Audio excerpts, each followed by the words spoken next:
Good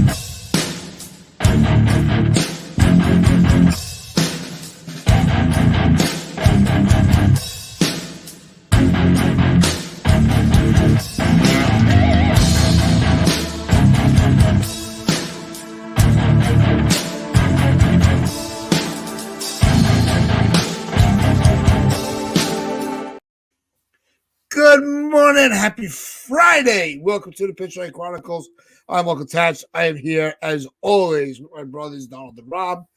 And listen, the Yankees look like they are ready. We've been saying we're ready for the season. The Yankees are showing that they're ready for the season to start. You know, we'll talk later on about all the news that's going around in the game. Obviously, Ohtani, big story. That could take up the whole show for all we know. But the talks that are reigniting with Jordan Montgomery, that's up. But let's kick off the show with Stanton. A player that we've had his back the whole time. We've been honest. We've called him out when he sucks. We've given praise when he's been great. Man, is he killing it this spring. You could really see that he's coming into his own. And the fact that, 3 home a game, a grand slam, I love that dude. I really do. Because he's not that gift that keeps on giving. Because he's always in the discussion. But it really makes me happy to see him in the discussion in a positive way. So let's kick it off with Stanton. How are we feeling? Almost like a little patience pays off, because 6 games into the spring, everyone wanted to chop his head off. So, and now here he is hitting 3 home runs in a game, even though it's just spring training and everyone's kind of still finding things to pick at. Well, I'd rather it be a fastball. I kind of want to see the velocity on the pitch. Just enjoy it. We know it doesn't matter. Stanton himself said it doesn't matter. He knows that the stats are going to be erased once the season starts. It looks good. It looks good that he's making adjustments, because he wasn't hitting like this early on in the spring and everyone was complaining. And now he's making better. He has had better at bats the last week and a half, much better at bats. The power's there. You're seeing him square up on some pitches. And if he can handle the breaking balls, that means eventually he's going to start handling the fastballs too, because now they're going to start challenging him. So, okay, well, if you're hitting the slower pitches, here comes some faster ones, and then we'll see if his timing's good on that. That's all we need to see, is how his timing is on that fastball. Just need him to hit home runs. That's all I need him to do. That's all I need him to do is stay healthy and hit homers, and he's going to be fine. So, good start. His spring has ended up being fantastic with really one good week. So that's just how spring training usually works. You have a bad week and you have a good week. You redeem yourself, and he's looking great at the right time. Donald, how are you feeling about Big G? Big G, baby. Big G coming back. Big G might be able to dust off that Big G jersey I've got in my closet now. I'm good. I'm good for that. I'm really happy for that. Is that the one you bought when we were at the game? That was the one that I got when I was at the game, man. Yeah. That was one that was insanely overpriced, but I got it anyway for Big G. And I hope Big G hasn't repaid that money yet for that jersey, so I quite like him to hit a couple home runs this year to repay that. That would be quite good. He's looked phenomenal, and more importantly, it lengthens the lineup. This lineup will be frightening, absolutely frightening. If you could get Big G, even half the Big G that won an MVP in Miami, or similar to the Big G that we had in his first year in New York, if you got something like that, beside Rizzo, who's going to have a comeback year, there's no doubt about that, and then you got Judge and Soto, that 4, one after the other, and you can include Gleyber Torres in there as well. That's an insane lineup, man. It's incredibly deep, and they can kill pitchers in any different way, which is fantastic. They'll crush it out of the yard. They'll they'll hit it the other way. They'll do a whole bunch of it's going to be a whole bunch of fun to watch. And it takes the pressure off our pitching, which is required.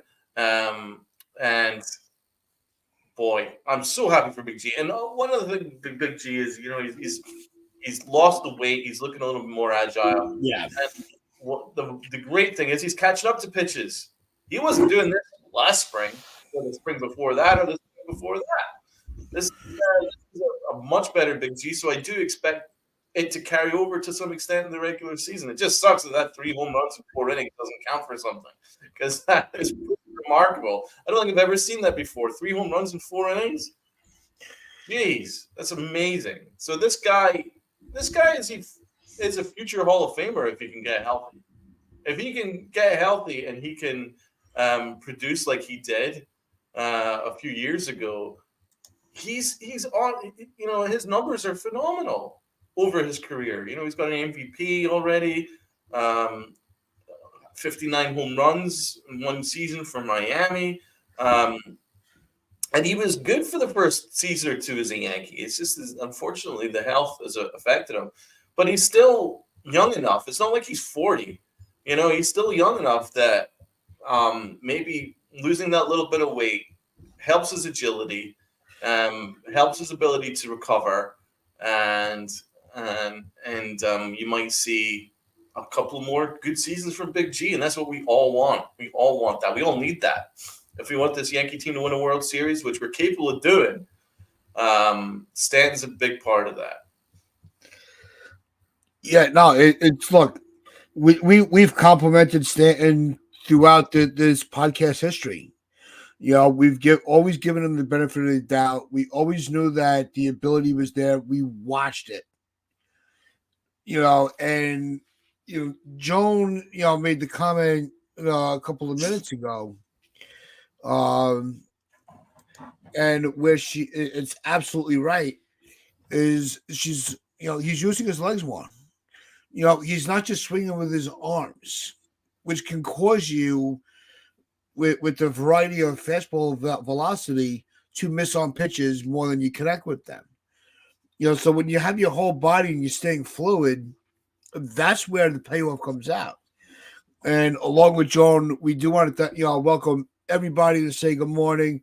We got Stephen B in the building, Medina, Caputo, Mike Perez, Jonathan, FL Diver. We got Cold Italian Pizza. Who else is spending their morning with us? We always appreciate. Def Finch, as always, is with us. Who else we got? Let me just scroll through real quick. I do not want to miss anybody, but I thank you for the super chat, Brandon. Now, yes, $2 super chat. Jordan Montgomery going to Boston. Is that a prediction or a fact? What you're hearing coming through the wire? You got Lynn from the upper deck. Good morning. So, everybody, we appreciate you all. We couldn't do this. We would sit and just hang out, the 3 of us, but it's so much more fun when you guys are involved. So we appreciate you spending some time with us. I think Jordan Montgomery's coming to New York. I really do. I think the reunion is coming. It was surprise. It'll shock me if it doesn't work out, especially with Montgomery not really. You're not seeing any leaks of offers that have been made to him. So the only rumor that's out right now that I have seen is that he's been the talks with the Yankees have reignited. Rob, what do you think about this whole situation with Montgomery? Are you optimistic? Are you on the fence? Do you care either way? I'm not going to say anything because every single time I say I want a player, he signs elsewhere the next day. So, all right. So I'm not going to ask you. I'll say I hope it happens. I won't say anything that it will or that it won't. I've had terrible luck with that this offseason. Yep. But I mean, Donald, you've been very disappointed with the way that you've not disappointed, but you've put into question the rotation and the strength of it and the longevity of the rotation as it stands right now. Right. So when you hear that there's rumors going out there, and until there's a statement from Montgomery's camp or the Yankees camp, it really is just a rumor that they're talking. Right. And we all know rumors are, only worth the paper they're printed on. But how do you feel if this does come into fruition?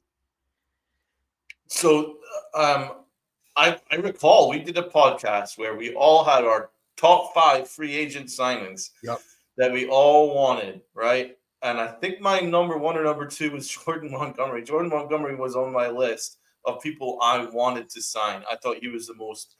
I thought he made the most sense. I thought coming off a championship, he'll be on that high. I thought that with his ability to already pitch in New York, he's very comfortable to pitch in New York. I thought that made all the sense in the world. And I really felt that reunion made all the sense in the world. That's awesome, by the way, watching from Japan. Salute to you. Thank you so much for watching. I really think that Montgomery made all the sense in the world, and the Yankees haven't really done much to check in on him all winter long, and I'm surprised at that because I thought it was a reunion that made a lot of sense. And if the Yankees kind of pushed a little bit, maybe made some overtures in that department, maybe overtures towards the agent, and we're like, listen, we're sorry about how things went out. It's a business decision. We needed a center fielder. It wasn't anything personal. Blah, blah, blah, blah. Maybe it would be like, hey, no problem. We're cool. Let's make a deal. Now, obviously, Montgomery's demands were ridiculous, so I understand that originally, and I'm hoping that it's calmed down a little bit. But the Yankees needed to be a bit more aggressive than they have with Montgomery, and I'm very glad that they've checked in because, hey, we all said in our last podcast, you know who we should be contacting right now? Jordan Montgomery. So, it's almost as if Brian Cashman's been watching, bro, because as soon as we stopped our podcast the other day, we heard rumors that Cashman was checking in on Jordan Montgomery. So it's the right thing to do. It's smart. It makes all the sense in the world. And it's just I'm kind of with Rob here because I've been so disappointed. All I've been doing has been disappointed because there's been a whole list of guys that have been like, all right, hopefully we sign him. Nope. Hopefully we sign him. Nope. Hopefully we sign him. Nope. So it's really good if we can eventually get someone that we've wanted to sign. And I do have to defend my boy Rob here because there's a comment here from Brad. Salute, Brad. But Rob's getting splinters from saying on the fence. If there's one dude that doesn't say as much, it's Rob. And Rob's always made it clear that he's wanted Jordan Montgomery here. He says he doesn't want to get overly excited and then get disappointed because we're not exactly got the best winning percentage lately of signing people that we kind of need. Yeah. So that's it. That's really it. Yeah, and well, it's not that we were saying or teasing the fact that this team is incomplete. We know where the team is incomplete. I've said it. I think Cashman has done everything very calculated. Working with Hal, addressing issues that had to be addressed. When you're dealing with injuries this close to the regular season, it does alter the perspective of how the offseason went. If Cole's healthy, are we really? Is this even a question? If we didn't have to, if Judge wasn't sitting for a week, resting his abdomen, were we questioning the lineup? If Peraza and DJ didn't go down, are we questioning third base? The optics change day to day when it comes to sports. So it's one of these where the only thing that we said, or I have said, was the closer situation was the problem. And I've come to the realization, look, they're going to give it to Holmes. It is what it is. But when it comes to your starting rotation, if you're able to get a deal done for Montgomery, you have to take it.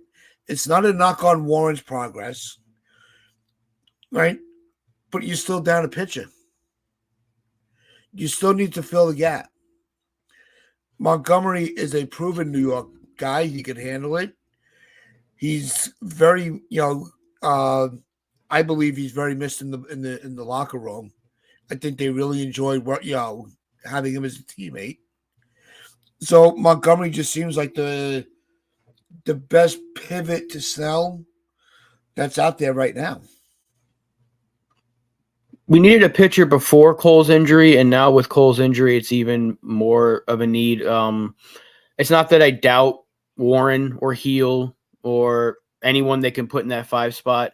Yeah. I just haven't seen enough from other pitchers. Nestor Cortez got rocked again in the 5th inning yesterday, just like he did all last season. That's still an issue for him. I don't know what we're going to get from Clark Schmidt this year. I think Rodon and Stroman are going to be fine, but that's 2 out of 5. You need 3 other pitchers. Is Cortez going to be 4 2/3 again this year, like he was last year?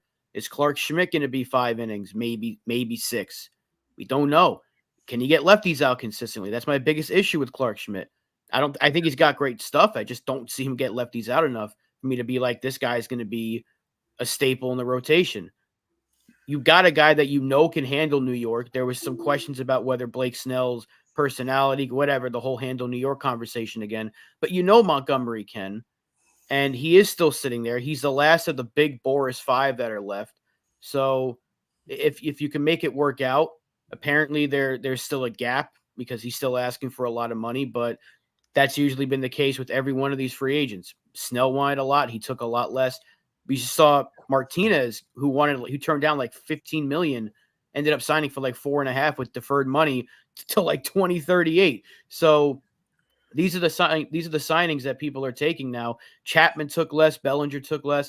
Montgomery's going to have to kind of fall in line with the same thing. Now, he might be the one to get more length because the odds of him going back into free agency next year and getting another big deal, probably unlikely. Maybe he does get like a 3-year deal with an opt-out after 2 or a 4-year deal with an opt-out after 2. That could be the case if he takes a little bit less per year. And he won't be tied to any draft pick compensation or international money. It kind of does line up. We were saying this the other day. It should be the move they make. You just feel a lot more comfortable if Montgomery's in there at some point, whether it's after the first week or 2 of the season that he's ready to go. You feel a lot more comfortable without Garrett Cole, knowing you have a guy that you're going to get innings from. And especially if you can keep him for at least another year. I would try to get him for 2. Try to get him for at least 2 years. This way, for next season, you still got Cole, Montgomery, Stroman, Rodon in that rotation. There won't be much work you have to do with it. And then you can just put all your focus in on Juan Soto in the offseason next year because that's what they need to do. So this kind of lines up perfectly. We'll see if it happens. It is John Heyman who's putting out the report. That's Boris's boy. Boris got him on the keyboard, said, start typing it up, get the Yankees involved. And then he told him the very next morning, post it again. And now he's got Sherman doing the same thing. So Boris has got he's got them boys putting in work. So, I mean, we'll see if it happens. I think Sherman's being honest. I think Sherman's just sitting there going, oh, look at this Yankee rotation. It desperately needs somebody that's reliable. So, Heyman's definitely in the payroll, but I don't know about Sherman. Sherman's always been pretty honest. He kind of went toe-to-toe with Brian Cashman in the off season right there. So I think he's being honest, man.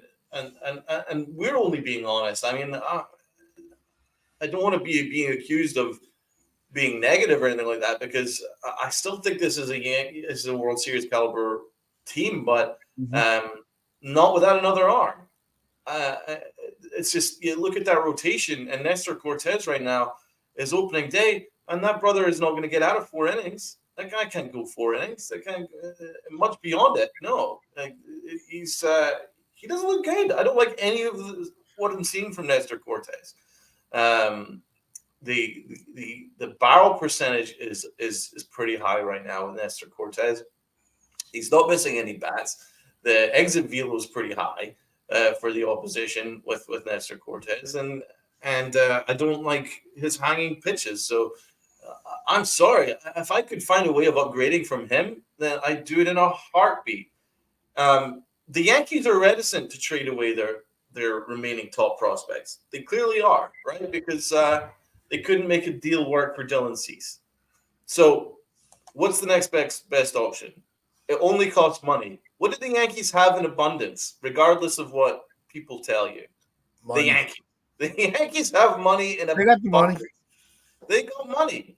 Now, I know that they're past the final tax threshold, so it's going to be 110% on Dora. I get it.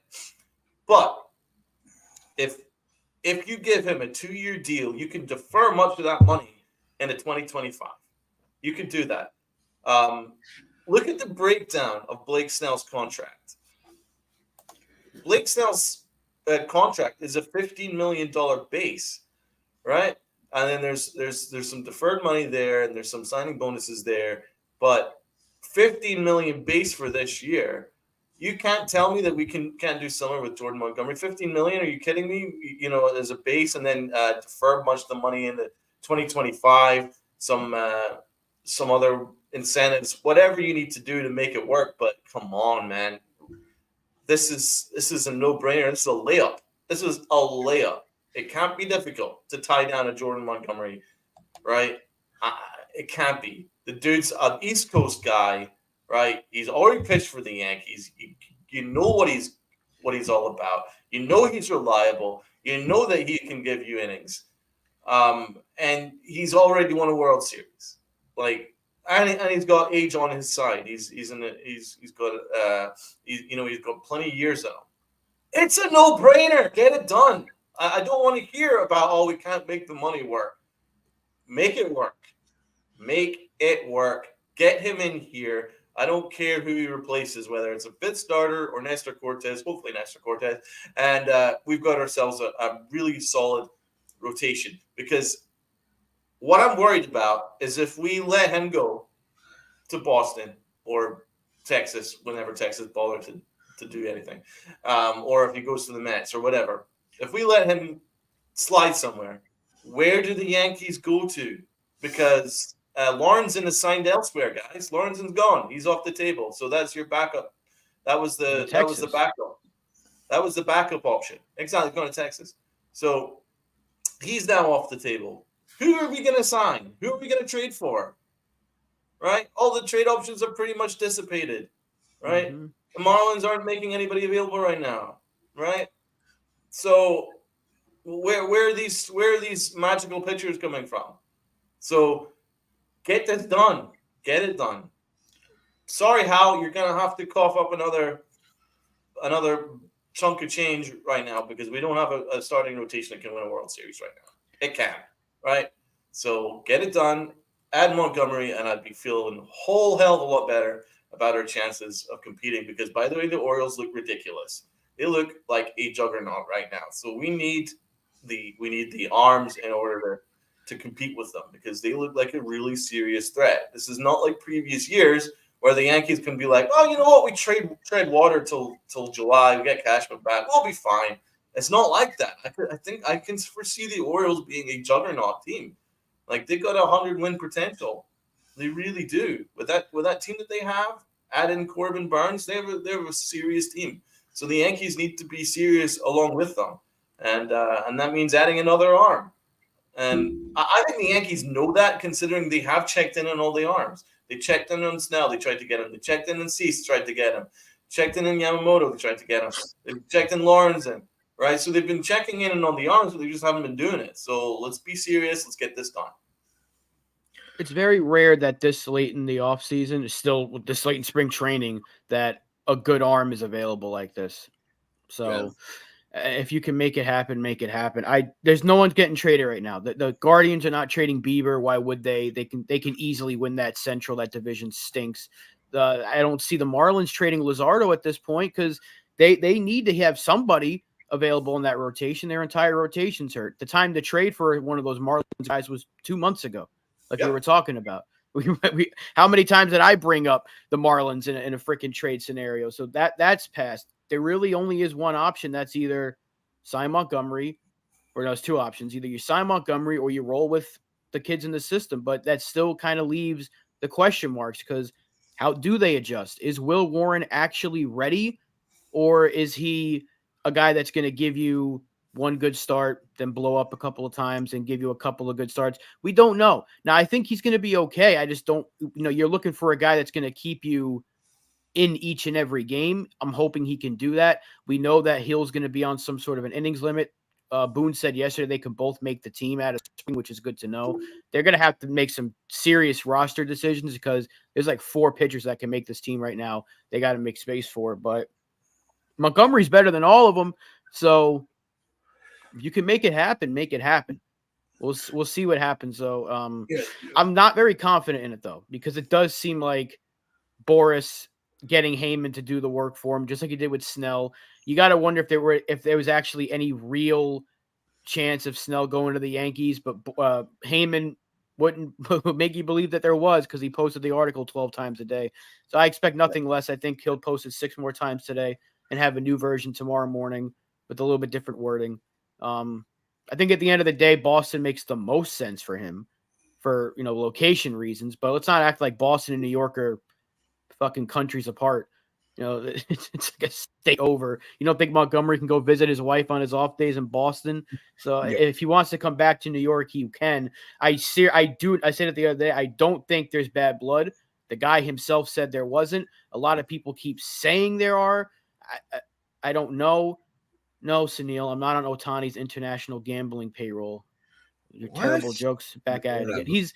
It's Sunil. Sunil's gone crazy. He's gone off the deep end. He hasn't taken his medicine this morning. Must have skipped out on that medicine check. So there's Sunil. Tats, what do you think about Montgomery? Yeah, it's look like this comment here from Life Journey. Welcome to the chat. Thanks for spending some time with us. But he goes, Monty's not going to the Yankees. It's Boris's last-ditch effort to drive up negotiation price. What negotiation price though? That's the thing, and it's not that you're off the mark, because that was one of the things I first thought of. Anytime these names get thrown in where the Yankees are looking at this guy, the Yankees are looking at that guy. Yeah, they do try to do that to either scare the Yankees into overpaying or force another team to take them before the Yankees do. That does happen. I don't think that's the case in this instant. Warvet, how's everything going? Good to see you in the chat. Hope you are feeling well. But I'm more curious of what everybody, and Rob Donald and I will throw our offer in the chat, but we want to hear from you guys as well. What would you offer, Monty, that you think would be a fair deal that really does satisfy both sides?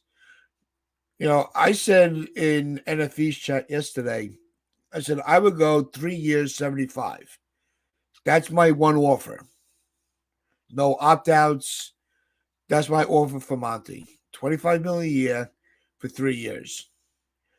What do you guys think about it? And in the chat, what would you offer, Monty, before we switch topics? I'm right on there with FL Diver. He put 4 years, $80 million. Okay. I think that's a good offer.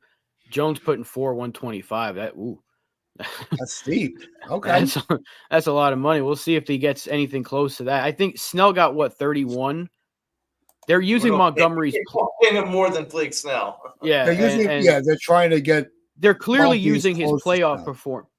They're clearly using his playoff performance from last year as a way to drive up his price because they wanted Nola money.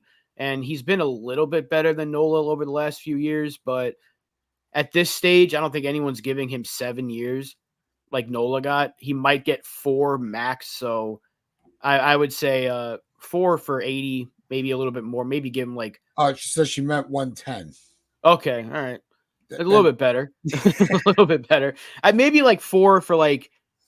Maybe give him like 21, 22 million a year, something like that. So what would that be, like 484? Right. Am I doing 488? I don't know. I can't do math this morning. Sunil's got me all messed up thinking I'm part of Ohtani's some coup gambling ring. We are going to get to Ohtani. That's going to take a while. But Donald, what would you offer? Okay. What I would do is a 3-year deal with an opt-out after 2. Okay. And defer much of the base money for this year into 2025 and 2026. That's what I would do in order to ease the tax concerns for the Yankees this year. So let's say we pay him on average $23 million per year. 23.46 and then 69 million. So yeah, it would be about 3 years, $69 million contract, right? And what I would do is offer him, let's say, 12 and a half base this year, and then defer the other 10 million into 2025 and 2026. That eases the tax considerably, right? So instead of it being like, what would it be if it was 20 mil and then it's 110% on top of 20 mil? It would be 110% on top of like 12 mil, right? And then that's more doable, right? It's only another 20 million in tax. I think you live with that, and then you just move that over into 2025, 2026. There's a ton of money coming off the books next year, right? I think we could do something like that. So I think that's what they need to do. Just get that money down and defer into other years. And the thing that worries me is that the Yankees haven't been that aggressive with Montgomery, so I'm wondering whether Montgomery really wants to come back. But I'm hoping that they do decide to be a bit more aggressive, because I just don't see what other options there are. But that's what I would do. I would offer about, say, a $12 million base salary, and then convert the other 10 million into 2025, 2026. That's basically what's happened anyway. Look at Blake Snell contract. The Blake Snell contract is deferred into the opt-out year. So it makes all the sense in the world that the Yankees do that as well. It eases the tax concerns and gives Montgomery what he wants. Salute to 161 River Ave. Good morning, Jason. You saw TC stuck in the chat too. Good morning, TC. Salute TC, yep. My guy. Jason's throwing into the discussion here. Reporting is saying this morning the Yankees are pushing hard, but they are quite a bit apart on the money. Well, I think I love that he's always got the caps lock on, though. It's like he's screaming it at us. I love that about Jason. That's the one where they're not yelling at you. It's just it's a cap lock thing. Jason. Yeah, but look, I think that I don't see Monty taking anything under 20, and I don't see a team paying over 25, maybe 28 tops per year. I think we're in that window.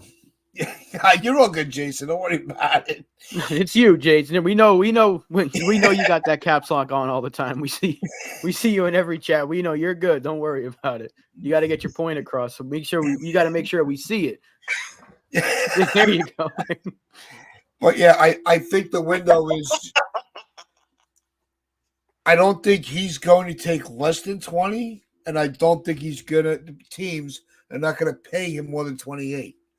So how stubborn is his agent going to be to find a middle ground with teams that really need pitching? And you know his agent, and so he'll be stubborn. Well, yeah. Well, Boris is, that's the one joke that I actually do like from Sunil, because he's a bore ass. Because he just really anytime the excitement comes into the offseason, Boris puts his feet down and just the news cycle goes dead and it becomes boring. But Caputo mentioned earlier that there's only two teams, that the Yankees and the Red Sox. When it comes to Montgomery, bullshit, because the Astros are going to need pitching. They're riddled with injuries in their rotation. The Mets need depth. There's questions with their rotation. You still got the Phillies. I don't think people are giving enough attention to the needs of other teams. It's not just the East. Don't discredit Oakland. They got their new ownership group. Oakland, Baltimore. I'm thinking the Orioles. Don't discredit the Orioles because they have that new ownership group that after the move for Burns, really, they've been kind of sitting and wait. So if they're going to lose, Means for a significant amount of time, they might pivot to Montgomery. So there's definitely more than two teams involved with Monty, which is going to start a bidding war. How high do the Yankees want to go? Sorry, I don't foresee a bidding war. I don't foresee it. We haven't seen a bidding war. I'm using bidding war as like a terminology. There's a bidding war with Yamamoto because everybody wanted him. I haven't seen a bidding war. You could maybe argue that there was a slight bidding war for Dylan Cease. There was a couple teams that were trying to make deals there, but there won't be a bidding war for Jordan Montgomery. I think most teams right now are pretty much set with the money that they've given out, already allocated to this year.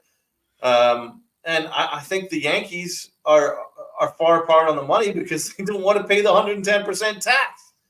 That's it. So they have to try to find a way of deferring a bunch of the money into other years. That's what I'm trying to argue. I think that's how you can do it. But I'd say Boston are still very much prevalent. But again, Boston aren't really competing. So it might be a case of what the Giants did with Blake Snell. It'd be like, we don't really need you, but hey, if you fall into our laps, we'll sign you.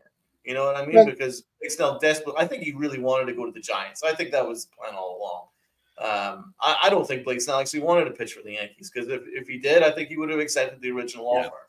So I think his plan was always to sign for the Giants because the Angels suck and the Giants are still a solid organization that can compete. And he fell into their laps. Now it would be different for Boston because Boston aren't competing this year, but Montgomery might still fall in their laps because I think his plan is to pitch in Boston to be near his wife. But again, if Cashman can convince Marcus Stroman that, hey, bro, it's all good, didn't mean to offend you, we're cool. Do the same with Jordan Montgomery and sign this guy, please. Please. Yeah, it's I actually like this comment. But I'm going to create a new term then, because I was using the bidding war term lightly. We could turn it into an interest war. How many teams can they throw into the mix that are interested to manipulate offers that are made? Would be I think a better way to analyze it. They only need one. Snell lost a lot of money not taking the Yankees offer. I don't know. We don't know the exact number on that, though. Yeah. Even Cashman himself said that number wasn't true, and then Heyman backtracked on it. And then, look, all they have to do is say the Yankees are involved and other teams are going to get involved. They did the same thing with Snell because the Giants said they weren't going to spend any more money, and then all of a sudden the Yankees are starting to get interest again. And then next thing you know, he's a San Francisco Giant. And then they use the Yankees and Astros, two teams that are big in the AL that have money. You get teams that have money involved. You say they're looking. Next thing you know, another team signs him. So I think the Angels are a team that could really use Montgomery. I thought they should have signed Martinez, but he went to the Mets. I mean, look, Montgomery maybe has one choice at this point, two choices. Yeah. Angels or Yankees. I don't know if the Red Sox want to spend money because they gave 19 to Giolito. He got hurt, and they traded Sale away. They're clearly trying to stay on a budget, even though Rafael Devers wants them to spend a little more. So maybe they sign Montgomery to kind of appease him. But how much better does Montgomery make the Red Sox? Because they're a team that's projected to finish with like 70 wins, 80 wins, maybe tops. They're not winning that division. How much better does Montgomery make them? Montgomery makes the Yankees significantly better. Montgomery knows if he goes to the Yankees or the Astros, which I think the Astros would be smart to go after him as well, he's got a good chance of winning. Boston, probably not. Baltimore may not spend till next year because that ownership thing hasn't really happened yet. They still have some things to work out before it's official, I think. So they won't spend till next season, maybe. They don't really need to spend because that team is stacked with youth that's going to keep them competitive for years. So I don't know. I mean, what are his options realistically? Yankees, Astros, Angels. Do the Phillies get involved at the last minute? And then he'd have a. But they just extended Wheeler. So how much money do they have left? Because they got Nola back and they extended Wheeler. They're paying Harper. They're paying Real Muto. They're paying a lot of these guys. How much money do they have left to spend? May only have a couple of options. The Phillies might spend by getting pissed off that they're playing second fiddle to the Braves. And just not able to have that extra piece to get them over the postseason hump. They might just say, you know what, screw it, let's go all in, money be damned. If they're available, we're going to try to get them.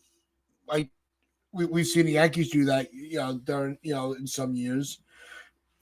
Obviously that was with George around. It was money be damned. Now it's money be maybe available. It depends on the name.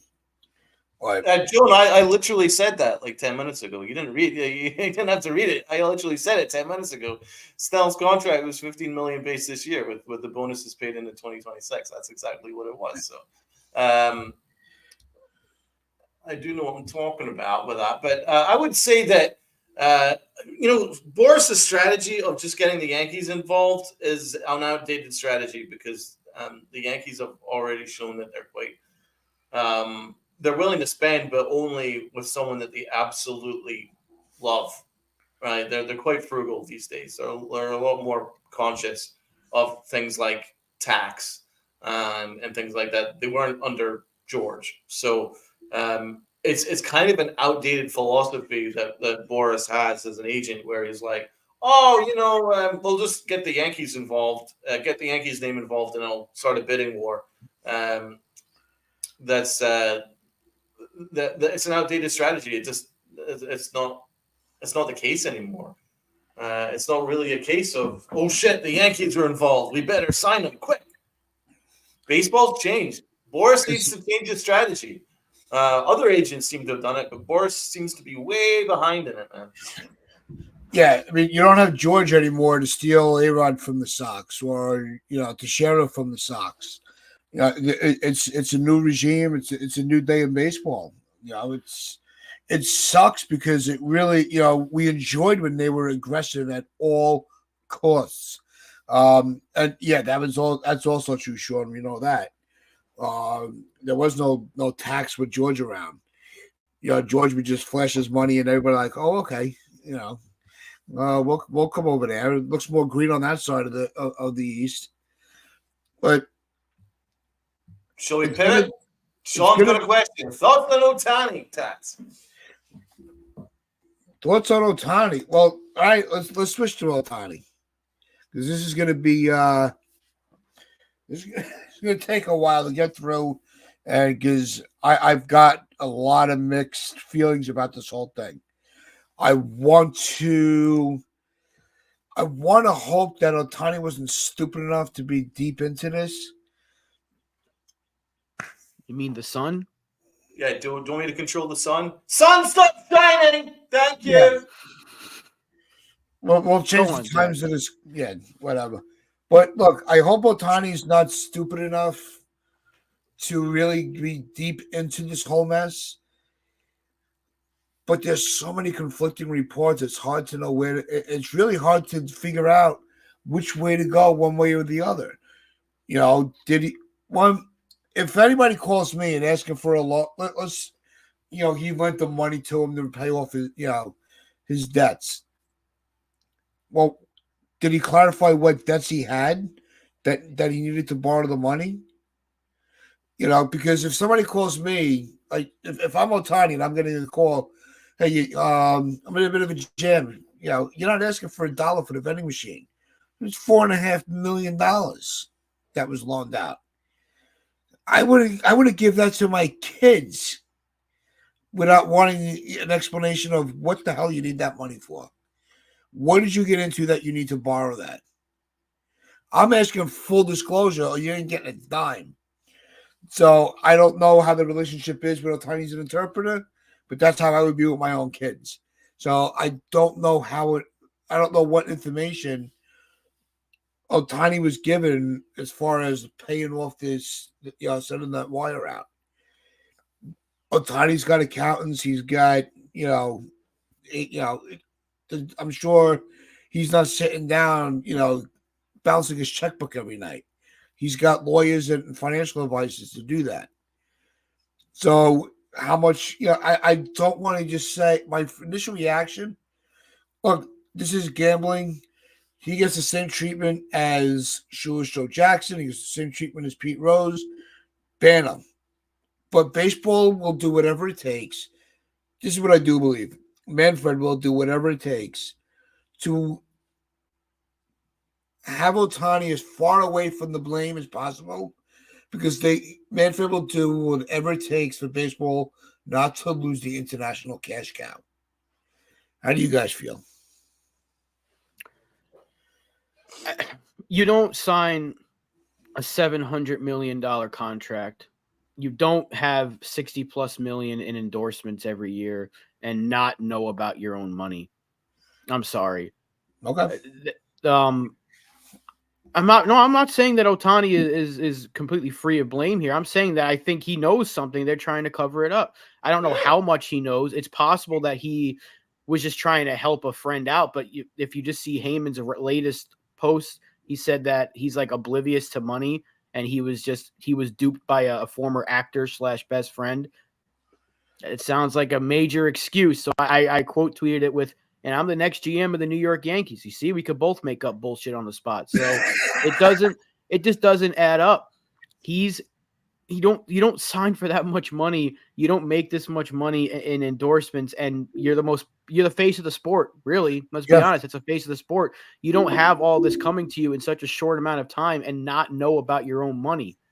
It's kind of ridiculous that people are going to try to say that he doesn't know what's going on here, because if you just read the body language from when those two were chatting in the dugout the other night, they looked like they knew something was up. They didn't look like they kind of looked like something's happening here. And then conveniently right after the game, he just stands in front of the team and says, "Hey guys, I have a gambling problem. I'm going to go." There's something else happening here. I think the feds are doing an investigation. If that's the case, then he might get banned unless they find something. Now, if they say he's absolved of everything, then it's clearly a cover-up. MLB can say whatever they want. I don't trust Rob Manfred or that douchebag Tony Clark or any of those morons in charge of this sport to do the right thing, because they didn't do the right thing with the Astros. They still haven't done the right thing with Pete Rose. And they're not doing the right thing with guys like Bonds and McGuire and these dudes that saved the sport in the 90s. So I don't expect them to do the right thing here. I'm not saying Ohtani needs to get banned for life, but if they find out he was involved in a way that he kind of did all this himself and he was part of it, it could have been he's just helping out a friend, right? That could have been it. Most likely isn't, though. What a friend. Yeah, that's a great friend, right? Do what you want, my guy. Donald, I need some money. Can you hand me $4 million, please? I won't tell you why. Yeah, no questions asked. I know you're oblivious. I know you're oblivious to the situation. $5 million for the hell of it. But what is he betting on? It's costing this, baby. Kentucky, let's go. $5 million. He must have been betting on spring training. There was a great amount of jokes yesterday that he bet on amount of outs that Yamamoto would get. So he was kind of celebrating when he got pulled in the first inning or whatever it was. I don't know what's going on here until I have all the facts. I'm not going to make any just accusations towards the player, but it doesn't look good. I'll tell you that much. It looks really bad for Ohtani. And the fact that he wasn't available for comment after the game yesterday, if he was so innocent, just be like, look, I don't know what's happening. You can blatantly lie to people's faces. It looks better than not being available for comment. Yeah. So, yeah, it looks pretty bad. Let me be honest here. Right? OJ's defense was stronger than Ohtani's excuse. Ooh. Absolutely honest here. You're telling me that he wasn't aware of $4.5 million. Bro isn't a billionaire yet, right? I mean, it's not like he's got billions just coming in. He's got multiple freaking. He doesn't own like an entire city. Like this, he's still a baseball player. Baseball players tend to know what the hell's going on, right? And also, he was hanging out with the dude in the dugout. He was talking to him. He was hanging out, and 45 minutes later, dude, the dude goes up in front of the team and is like, "Oh, really sorry. That $4.5 mil kind of went to March Madness. Give me a freaking break. Give me a freaking break. Well, I'm supposed to believe that shit? No. Come on. Ohtani's involved. I don't know what he's done. But here's the thing. MLB, they don't need an excuse because he's their most marketable asset. He is by far their most marketable asset. Aside from the New York Yankees, Ohtani himself is the next most marketable asset, if not more so than anything, because they've got the entire Asian market locked down with Ohtani. Ohtani is the face of baseball right now. He's their star. He's the Babe Ruth. He's the guy that can hit home runs into the stratosphere and then pitch lights out. He is that guy, right? And then he's gone and signed for the second biggest team in the sport, the LA Dodgers, right? So it's all perfect for them. They're going to make money hand over fist, right? And so I'm guaranteeing you one thing, guys. Manfred's looking at this going, that seems legit. And then he's moving on because he doesn't want anything to do here. He doesn't want anything to do with it because it's going to cost him billions. It's going to cost him billions if Ohtani turns out to be a gambling nut, and then that's the case. That's the case. If he turns out to be a gambling nut, he's got a gambling ring, and $4.5 million is flying out of his bank account to his buddies, going, have at, let's have some fun here. Got a really good over-under here on frickin' on the NBA tonight. What's going to happen between Denver and Boston? Let's get, you know what I'm talking about? It's like, give me a frickin' break here, right? So there's something dodgy, something stinks, but nothing's going to happen because Manfred's looking at this going, it seems legit. Let's just sweep it under the rug. Let me get to opening day. Ohtani, and they're not even going to question Ohtani. And if they do, it's going to be one of those like bullshit things going, did you do it? No. Seems that's enough for me. Thank you. Off you go. Have fun. That's all it's going to happen. They'll maybe send out a statement going, we've interviewed Ohtani, and it's all cleared up. It's all fine. It's all good. It was clearly his interpreter. His freaking interpreter? And I guarantee you if they ever did make that public statement, that interview would last shorter than it would take for you to go to the Starbucks drive-thru. It would be like, did you do it? No, cool. That's all it's going to be. So it's just such a joke, man. It's such a joke. He's obviously involved. I don't know what interpreter is taking advantage of a player like that. What dude would honestly do that? Where did they get this interpreter?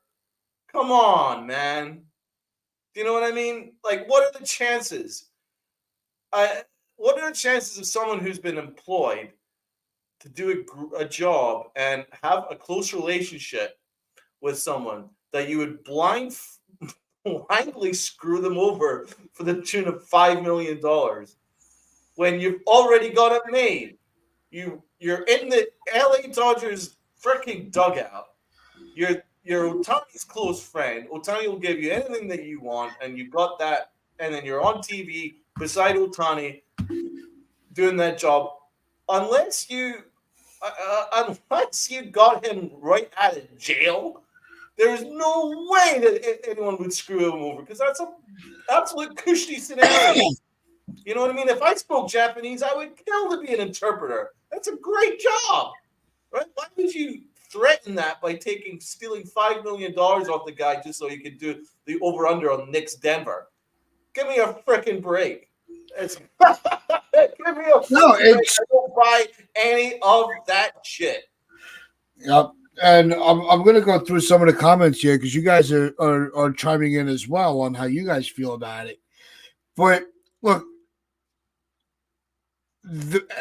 Manfred, the MLBPA, they better be treading very lightly on how they handle this.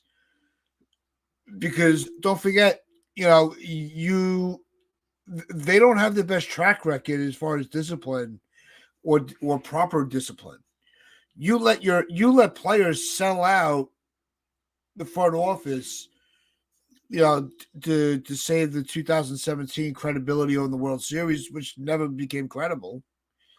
We all say, look, Manfred said it's just a piece of metal, right? It's almost like he's taking the torch from Selig. Look, if I'm making money, I'm going to look the other way. It doesn't work that way in today's media. It's not the early 90s with Bonds and Sosa and McGuire. There's information funneling from all over the place. This is a great point. They cannot come off like they're trying to cover anything up. Like Spinning Mantis was saying, what's going on, Spinning Mantis? Welcome to the chat. I know Rich jumped in. What's going on, Rich, from Empire Baseball? But they got to be very careful. So one of the comments I'm going to go through is I got a message from Spencer. He goes, I don't want to believe Ohtani is involved, but the more the story goes on, the more it feels like something was, that he did something. And that's where this thing is starting to take on a life of its own. What pissed me off was when it came out that the MLB was not going to investigate Ohtani. The investigation was on the interpreter. Well, whose money was involved? Ohtani's money. So don't tell me that he's not involved. Exactly. You're not fucking fooling anybody. I'm sorry. Point here. Look at Joe's point. What bookie would cover $4.5 million in debt unless they knew it was covered? That's a great point as well. I mean, what was the bet, for Christ's sake? Did he bet the Jets to win the fucking Super Bowl? Like, how did he bet $5 million on the Jets winning the Super Bowl? Ah, shit. Sorry, Ohtani, I screwed you, bro. I know degenerates that won't make that bet. Look, debts can mount up pretty quickly when you're gambling. Okay, I'm a former gambling addict. Okay, obviously not at the tune of $4.5 million, but the mentality of it, I can talk about. You're always chasing, trying to get your money back. One more bet, I break even at best. So you keep doubling down. Next thing you know, you're in a hole that you can't get out of.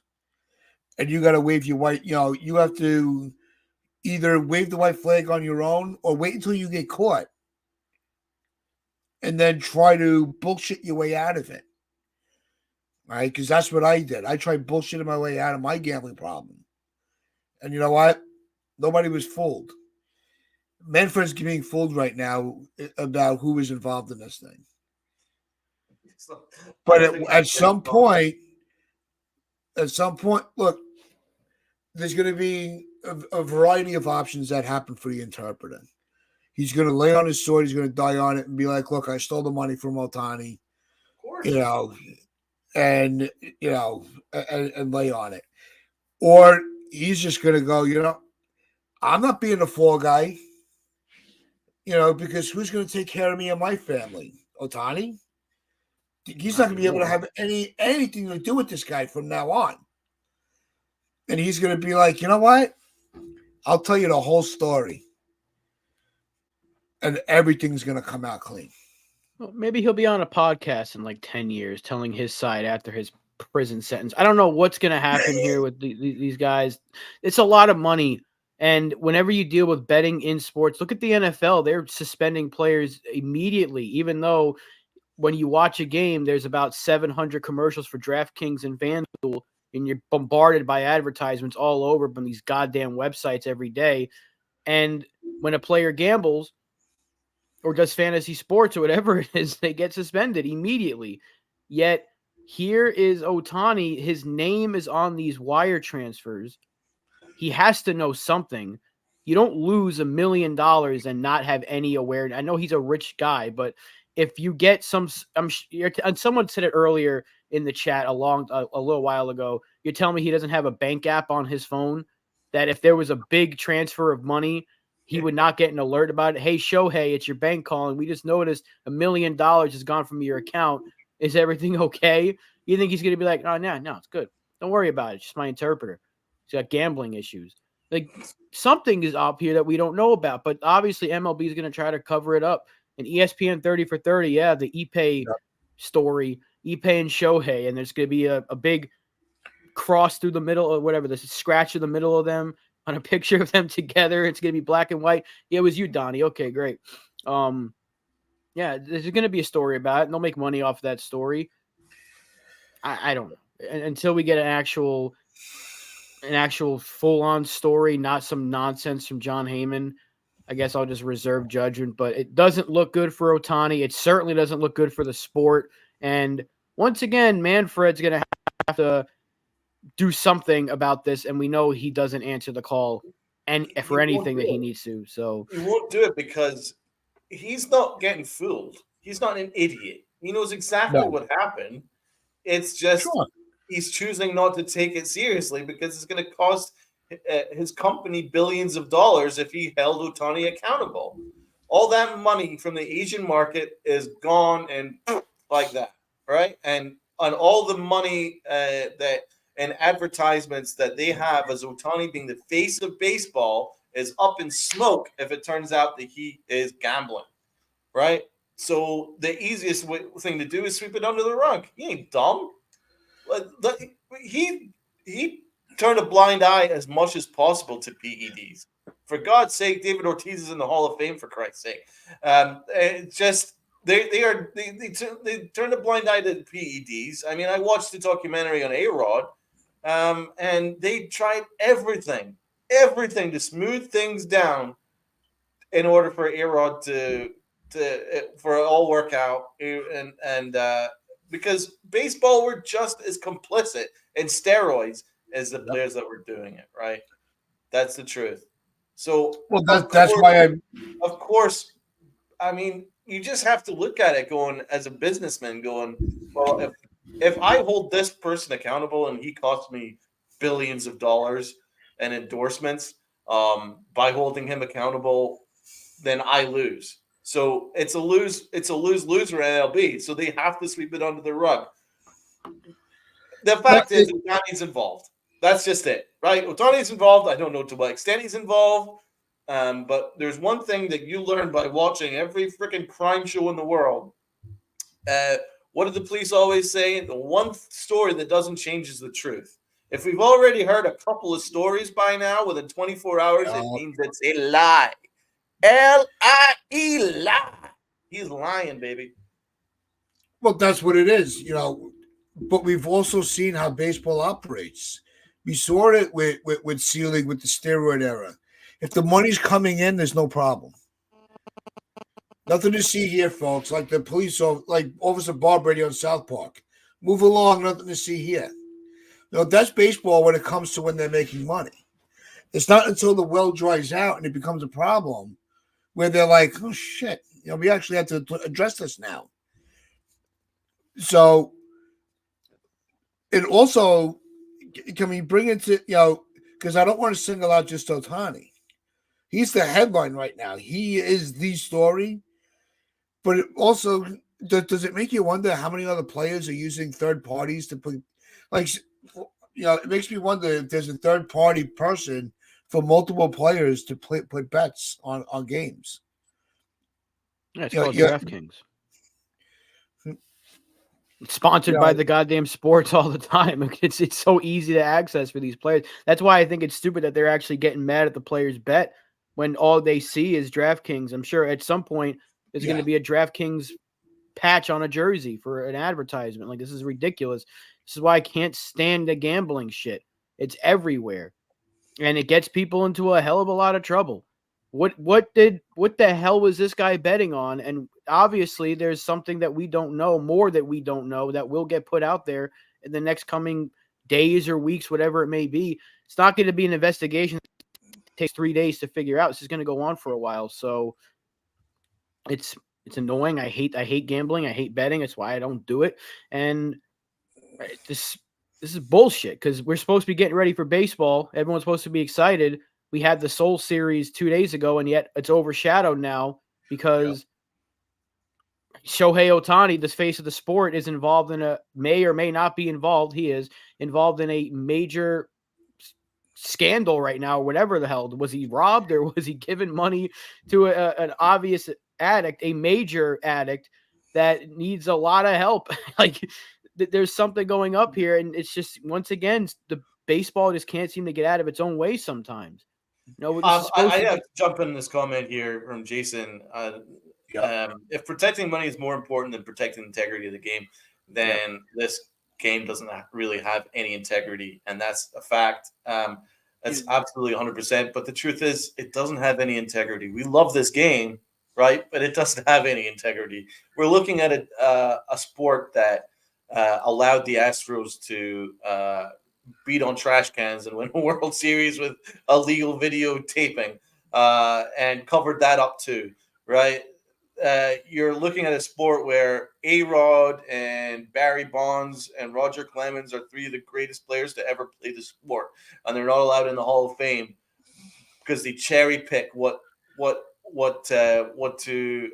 steroids to hold people accountable on because David Ortiz is in there, right? So like, there's no integrity to this game. These players made the sport billions and billions of dollars in the 90s, and now they don't even get recognized for their achievements on the field, right? So there is no integrity to this game. There's never been any integrity to this game. Pete Rose is out of the Hall of Fame, and he's one of the greatest hitters in the history of baseball, Yep. right? For some cheating scandal, which he denies. So he's held accountable, but Ohtani isn't held accountable. There is no integrity to baseball, but there's no integrity to any sport, right? Let's face it. We love it. We love it for what it is, but there's no integrity to these sports. Look at football. Look at CED. Look at what it does to people's brains. But hey, everybody's watching, so it's all good. Let's play as many games as possible, right? There's no integrity to sports, but we love it and we lap it up. And I'm as guilty as any, because give me as many football games as humanly possible, please, because we love it. It's our passion. It's our love. It's sports, but baseball, there's no integrity to baseball. Never was. There hasn't been since day dot, people. But we love it. We love the Yankees. But we want to. We as fans protect the game, right? I feel that we as a responsibility as fans, we have to protect the game, and we have to call shit for shit. And this story doesn't make any sense. I'm telling you what I think it is. I think the interpreter is the fall guy. I think it's like that. I think that's like seen in Succession when Brian Cox is like, "We need a blood sacrifice." I think Ohtani's has gone to his interpreter, gone, right, "I've been caught. My guys have been caught. Can you take the fall for this? I'll make sure you're sorted for the rest of your life. You don't need to work a day in your life. You're going to be completely sorted. I will pay you under the table as much as you possibly need, but please take the fall for this." And we're all good and we're all square. And that's what's happened, because him and the interpreter were buddies all the way through that ball game. They were like, joshing away all the way through that freaking ball game in the dugout on what? And just as soon as the game ended, it turned out he stole $4.5 million. I don't buy it. There's something that stinks, people. Frank, what's going on, Frank? Like, he's throwing in here. He's like, what would I'm assuming, what would we be saying if Ohtani was a Yankees player? I'll tell you right now, the same exact thing. Of course, nobody's immune to this. No. This isn't about a missed strike or a misplayed ball or an error. This is what we call a big fuck up on Ohtani's camp's part, and baseball is feeding right into the monster of the cover up when they were like, when one of the reports that came, because every 10 seconds there's another report coming out. Somebody else wants to put their 2 cents into it, like we are now, obviously. But it's MLB comes out and they're like, we have no intentions of investigating Ohtani. This is only to do with the interpreter. Why were they so quick to do that? Are they trying to protect Ohtani? That's where I was like, don't protect your cash cow, because his name financially is already attached to it. You can't hide that. It's not like they didn't know where the money was coming from, that Ohtani was speculated that it could be him. We already know it was his money that was transferred over. So what are you trying to hide? That's what drives me crazy about this whole thing. Because we're nowhere near the end of the story. There's so much more information that's going to come out. Our heads are going to spin. So it's not a, well, if he was a Yankee, I'd protect him. No, I don't go out of my way to protect anybody. Say the If same you thing I make a said about mistake, I'm going A-Rod. to call you out for it. Same thing we said about A-Rod when he got suspended. Fuck him. You cheated. I ain't gonna defend you. I mean, I wish I could pull back my tweets from 2013 when he got that suspension, and 2014 was gone for the year. I wasn't sitting here saying, "Oh, he doesn't deserve this." I was saying, "Screw the guy."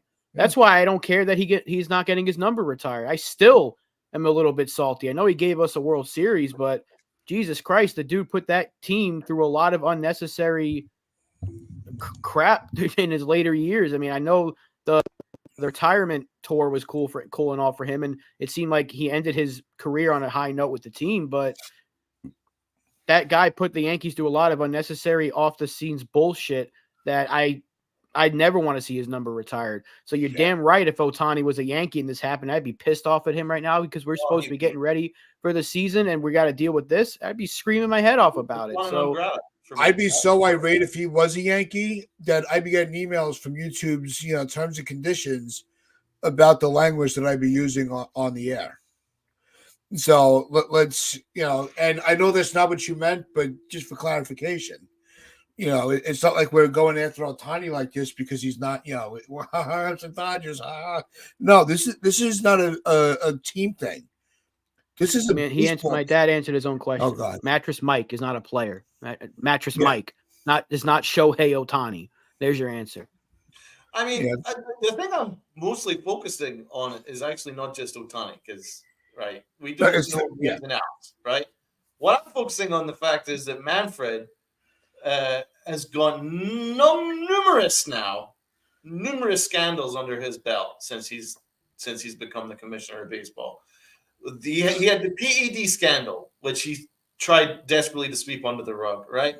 Then we moved on, and then we've got the Texas Astros, the Houston Astros nonsense of the cheating, which I think we all know went beyond that 1 year. Aren't they playing the Oakland Orioles later?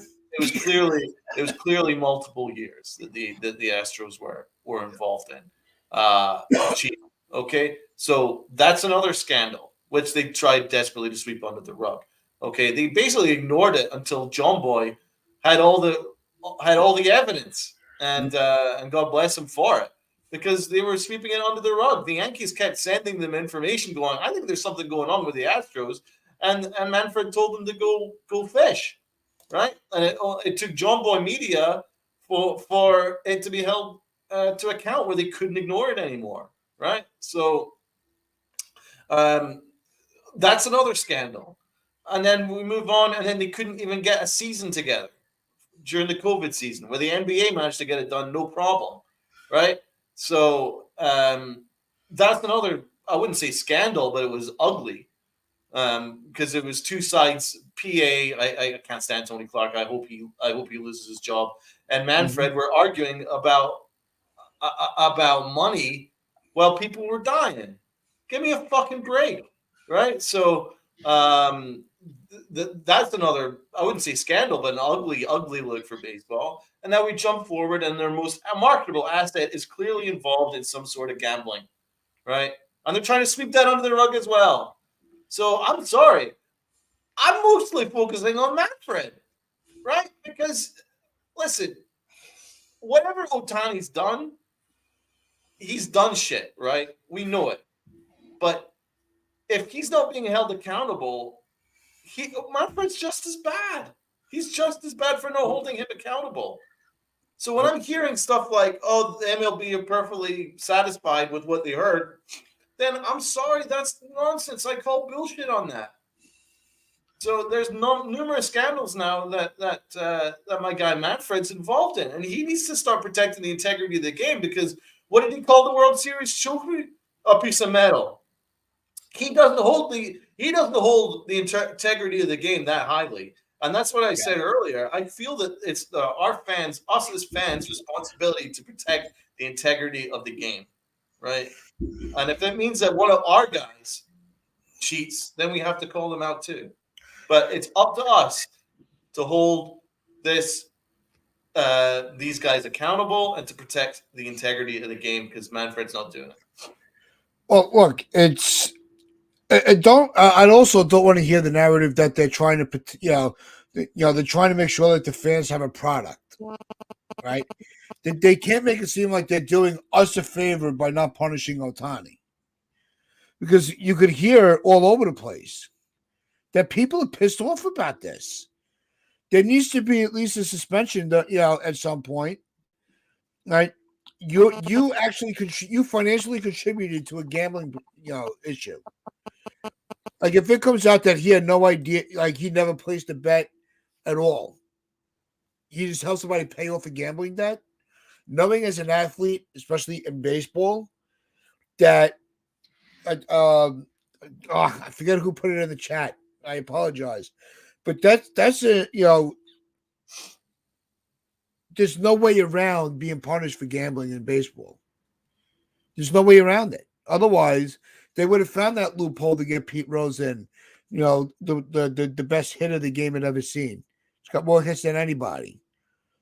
Shoeless Jackson, after centuries since he played, he's still talked about as he was the face of the Black Sox scandal. Of course. These players live in infamy. They're never going to be forgotten. But we still look back and we remember them the way that they were when they were playing. After a while, nobody's going to care about, what they got banned for. But that doesn't mean that you don't punish the crime. Great point by Brandon Bullock here. Thanks. And also, Brandon, welcome to the live chat. I want to see how this plays out. I want to try not to just throw, look, we know that the interpreter is guilty. Okay.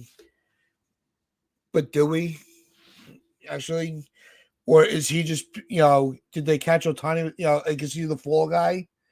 I think it's the fall guy. Or is he, it's so hard to put anything into, into fact right now, because we just don't have all the information. But yeah. The only thing we do know is that something sticks. Exactly. And Ohtani is involved in some extent. Whatever percentage he's involved, he needs to be held accountable, but he won't. Yeah.